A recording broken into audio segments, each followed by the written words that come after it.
हम आपको अपने पिता की बात बता रहे हैं। हमारे पिता जिस दिन हम भागे उसके 3 दिन बाद हमको पकड़ा गया। खोजबीन सब शुरू हुई तो 3 दिन बाद पकड़ा गया कि एक गोरा लड़का है वहां जंगल में देवी के मंदिर में रह रहा है। तो पहले बड़े भाई आए तो उनको तो कठोर शब्दों से कह के, बहुत विवेक प्रवीण था, बचपन में भी बहुत विवेक प्रवीण था, मतलब प्रवीण ना होता तो संसार की यात्रा काटते हुए भगवान ऐसे कैसे लाते। तो जब पिताजी आए तब हम मिल गए, क्योंकि वो एक कठोर स्वभाव के और बहुत धर्मात्मा पुरुष थे। उनकी हम आंखों में कभी आंसू नहीं देखा।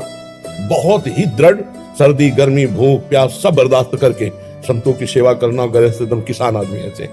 तो जब वो आए तो हमारे मन में आया कि मारेंगे अगर हम आंख खोलेंगे, बात करेंगे तो उत्तर हमारा मानेंगे नहीं है, और इनकी हम अवहेलना कर नहीं सकते। तो आंख मूंद के बैठ गए। जो ही देखा पिताजी आ रहे तो आंख मूंद के बैठ। वो नजदीक आए अपने स्वभाव से, उठ खड़ा हो, नहीं खड़े, खड़ा हो, नहीं खड़े।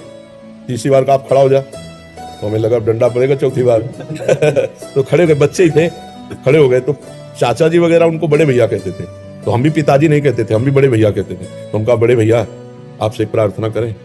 उनका बताओ। हमका ये जिंदगी भगवान के नाम है, आप चाहे काट डालो ना घर जाएंगे ना आपकी बात मानेंगे। तो हम उनकी कृपा की बात बता रहे। एकदम चैप्टर बदल गया, जैसे भगवान की कृपा ना तो उनका सच्ची, हमका आपसे सच्ची बात करें। घर नहीं जाओगे करना, कभी जिंदगी में ब्याह नहीं करोगे करना। पूरे खड़े हो जाओ, खड़े हो जाओ, ऐसे छाती से लगाओ, कहा राम राम राम 3 बार ऐसे छाती से कहा राम राम राम ऐसे कहा जाओ। अगर ऊसर में भी बैठोगे तो फूलों की वर्षा हो। जाओ, जिंदगी में कभी तुम्हारा कोई बाल बांका नहीं कर सकता। पर एक बात ध्यान रखना, अगर आप बाबा जी बनते हो तो हमारा आशीर्वाद, ऊसर में भी बैठोगे तो फूल बरसेंगे और जिंदगी में कोई बाल बांका तुम्हारा नहीं कर सकता। और अगर कहीं किसी की बहन बेटी देखी तो फिर तो हमका जिंदगी में आप इस बात को कभी नहीं सुनोगे। वो तो पधार गए, कई वर्ष हो गए उनको पधारे हुए, पर उनका आशीर्वाद, माता पिता का आशीर्वाद भगवान का आशीर्वाद होता है।